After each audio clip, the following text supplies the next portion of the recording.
ironisnya tahun 37 kita pengekspor terbesar kedua, sekarang pengimpor terbesar di dunia. Nomor satu. Wah, itu ironis namanya. Kalau kita mau membangun negeri ini, kenapa kita mahal? Kan kita bertanya kan. Padahal dulu kita kampionnya dunia. Itunya kan harus diselesaikan. Kalau sekarang masalahnya tidak diselesaikan, impor aja. Raw sugarnya diolah oleh 11 perusahaan saja. Jadi mulai kelihatan kan, oh sekarang nih lebih jelek dari penjajahan ya. Kalau dulu penjajahan petani nanam tebu ya, atau perkebunannya disewa oleh Belanda, bayar uang sewa. Kalau sekarang petaninya nggak ada, bahkan membesarkan petani luar negeri gitu.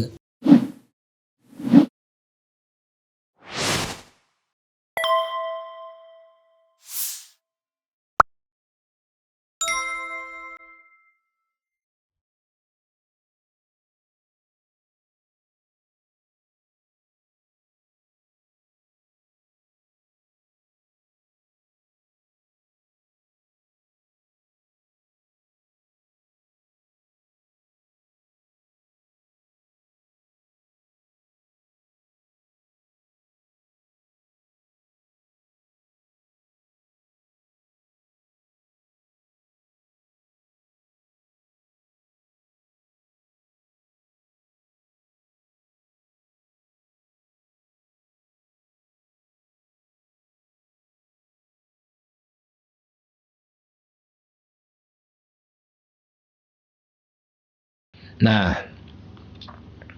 apa jadi masalahnya?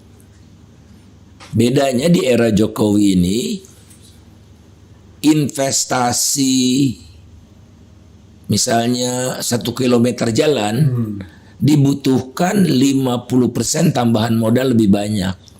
50%. 50%. Berarti tidak efisien. Nanti kita dibicarakan apa itu. Tapi mengapa di era Jokowi membangun 1 kilometer jalan itu cuman simbol aja ya, tapi untuk membangun sesuatu itu dibutuhkan 50% tambahan modalnya dibandingkan dengan era sebelumnya. Era Soeharto sampai era SBY yang berkisar antara 4 sampai 4,6 saja. Sekarang di era Jokowi 6,5. Tambahan modalnya untuk tambahan 1 kilometer jalan. Jadi tambahan. Tapi jauh lebih mahal kan sekarang ini? Jauh lebih mahal. Karena apa? Karena perencanaannya amburadul. Tidak terintegrasinya perencanaan proyek dengan perencanaan keuangan, markup, korupsi. Cost of fund-nya juga tinggi. Cost of fund-nya tinggi. Nah, jadi kalau Pak Jokowi mau pertumbuhan 7%, hari ini juga bisa turunkan ICOR-nya jadi 4. 7% pertumbuhan. Apanya diturunkan tadi? ICOR-nya, Incremental Capital Output Ratio yang saya katakan tadi 4, 6,5. Incremental Capital Output Ratio. Jadi jadi berapa tambahan modal dibutuhkan untuk menciptakan tambahan 1 unit output, jembatan, irigasi, gitu-gitu. Jadi intinya adalah efisiensi sebenarnya ya. Itu tadi bukan efisiensi, korupsi, perencanaan yang buruk, segala macam itu. Jadi multi factors, bocoran. Bisa dilihat tuh misalnya kereta Palembang itu. Bang Faisal tadi bicara kereta api Palembang. Nah, itu berhentinya di sana tadi. LRT Palembang itu salah satu contoh kecil saja. Tapi banyak sekali yang menunjukkan betapa sembrononya perencanaan proyek gitu. Tidak dipikirkan masa-masa untuk kepentingan masyarakat luas. Ada Kertajati yang bandar. Kalau Palembang itu proyek pemerintah pusat ya? Pemerintah pusat. Ya, pemerintah daerah paling diminta untuk pembebasan lahan. Tapi dan menutup biaya operasi. Keputusan di pemerintah pusat. Proyek pemerintah pusat itu. Rasanya biar yang jelas siapa yang salah. Pemerintah pusat. Ini semua yang saya sebutkan pemerintah pusat. Kereta cepat, kemudian Bandara Kertajati, itu calon-calon yang mangkrak-mangkrak semua. LRT bermasalah, LRT Jakarta ya, bermasalah itu, dan diakui sendiri desainnya udah salah sejak awal oleh direksi KAI-nya sendiri ya, direktur utamanya. Jadi ya inilah. Jadi uang dibutuhkan lebih banyak untuk menghasilkan tambahan satu hasil yang sama gitu. Nah kemudian investasi bukan masalah, yang masalah korupsi segala macam itu. Malah kan KPK-nya diperlemah. Ini kan salah diagnosis semua ini. Nah bahayanya kenapa salah diagnosis? Karena tidak ada check and balances yang kuat dari DPR. 82% DPR dikuasai oleh pemerintah gitu, yang mendukung pemerintah. Jadi checks and balances. Pembisiknya punya vested interest. Ya pembisiknya jalan tol. Karena check and balancesnya kan nggak kedengeran. Ya, nah ini yang juga bahaya gitu. Jadi bisa menimbulkan ongkos yang mahal itu, mengarah ke otoritarianisme itu. Nah kemudian kita balik ke ekonomi. Saya katakan tadi kita ekspor gula. Di masa kolonial tahun 37 itu kita nomor 2 terbesar di dunia setelah Kuba. Sekarang Indonesia menjelma di era kemerdekaan menjadi pengekspor gula terbesar di dunia. Tahun 2020 ya datanya itu 5,5 juta ton. Itu kan ironis. Dan beralih, kalau dulu pabrik gulanya mengolah. Tadi pengimpor maksudnya? Indonesia pengimpor terbesar. Iya, tadi kan abang bilang pengekspor. Jadi ironisnya tahun 37 kita pengekspor terbesar kedua. Sekarang pengimpor terbesar di dunia. Nomor satu. Wah itu ironis namanya. Nah dulu pabrik gula itu mengolah tebu rakyat. Perkebunan tebunya pada umumnya milik rakyat. Pabrik gulanya pada umumnya milik BUMN. Sekarang hanya diproduksi ya, ada yang udah hampir jadi besi-besi tua itu, tapi sekarang muncul pabrik gula yang mengolah tebu petani dari luar negeri. Oh, tebu petani dari luar negeri? Iya, yang diolah itu. Petani mana? Seluruh negeri semua lah. Entah Kuba, entah Brazil, entah Filipina, entah Thailand. Maksudnya tuh kita enggak angkut tebunya, tapi tebunya diolah di sana jadi raw sugar namanya. Raw sugar gula mentah bawa ke sini jadi refined sugar. Gula yang putih-putih halus itu. Nah, jadi mereka tidak ada urusannya lagi. Nah, itu punya siapa aja.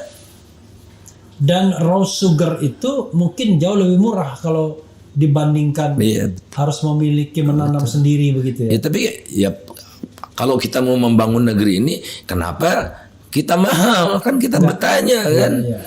Padahal dulu kita kampionnya dunia. Itunya kan harus diselesaikan. Kalau sekarang masalahnya tidak diselesaikan, impor aja.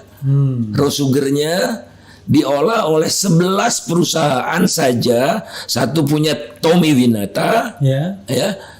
2 punya Martua Sitorus. 3 punya Edi Kurniadi. Martua Sitorus itu yang di Sumatera Utara ya?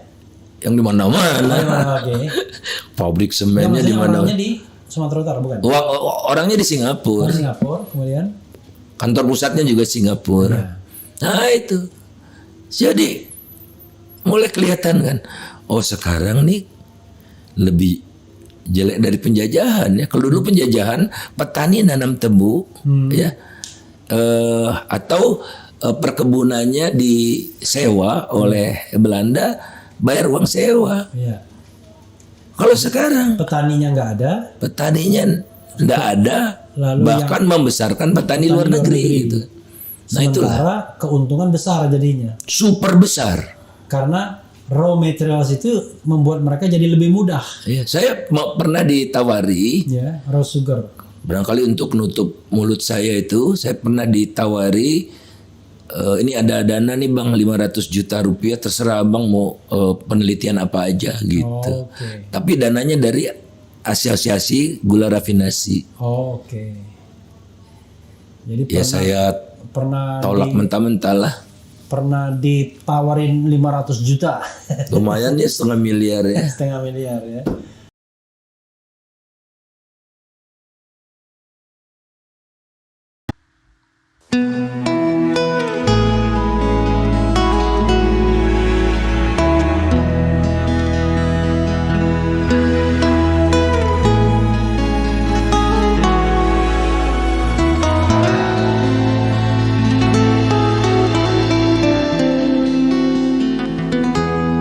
Ketika matahari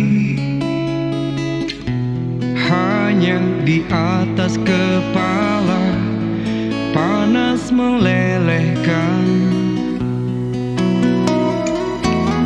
ketika keadilan akan ditegakkan di hari akhir zaman. Padang yang luas, tak ada naungan, tapi Engkau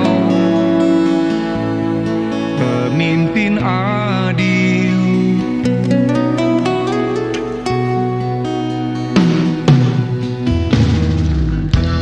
Setiap manusia adalah khalifah di muka bumi ini. Engkau khalifah, dari khalifah kau dinaungi, kau dirahmati. Tapi Engkau khalifah, dari khalifah kau dinaungi, kau diselamatkan. Oh, dari hari pembalasan Engkau bisa bawa mata air kebaikan bagi manusia.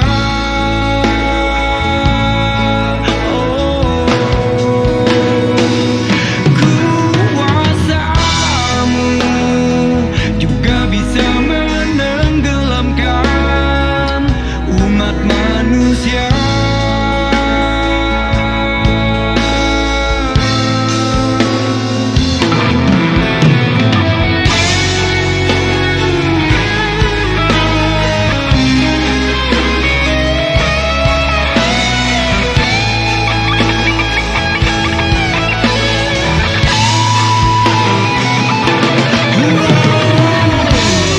Tak ada bahteramu, tak ada penyelamat, maka adillah kau pemimpin.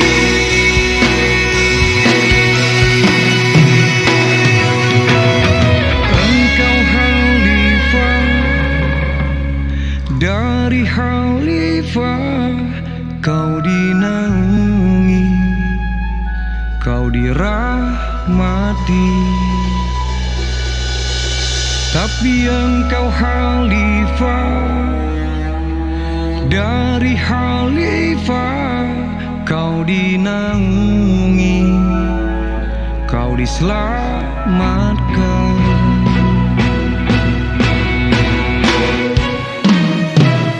Engkau bisa bawa mata air kebaikan bagi manusia.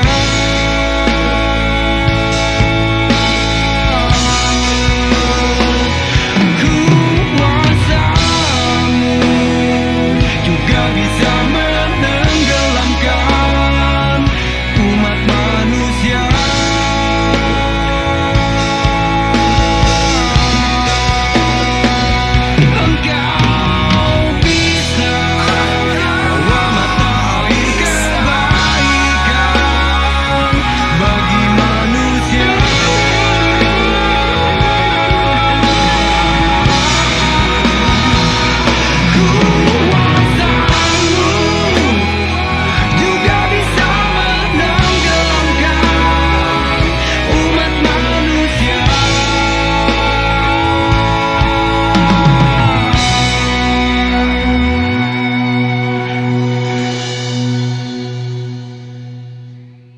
Tapi engkau khalifah, dari khalifah kau dinaungi, kau diselamatkan.